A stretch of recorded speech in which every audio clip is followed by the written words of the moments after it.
Hello my YouTube family, তোমরা সবাই কেমন আছো? আশা করছি অনেক ভালো আছো। আমিও ভালো থাকার চেষ্টা করছি। তো আমার একটা বিপদ হয়েছিল কিছুদিন আগে। আমার বাড়িতে আমার বোন মারা যায়, তার জন্য আমি অনেকদিন ভিডিও দিতে পারিনি। আমার মনে খুব কষ্ট হয়েছে। তো এখন মনটাকে ভালো রাখার জন্য আমি ভিডিও করছি। তো অনেকেই আমাকে ভুল বুঝবে, তারা হচ্ছে আমার আত্মীয় স্বজনরা, বিশেষ করে তাদের জন্যই ভিডিওটা। তারা তো 15 সেকেন্ডের মানুষকে হয়তো বিচার করবে যে এর মনে কষ্ট আছে কি নেই।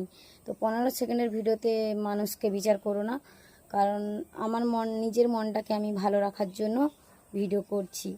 কারণ যেটা হয়ে গেছে হয়ে গেছে, সেটা আমি মেনে নিয়ে আমার মনটাকে ভালো রাখার জন্য করছি।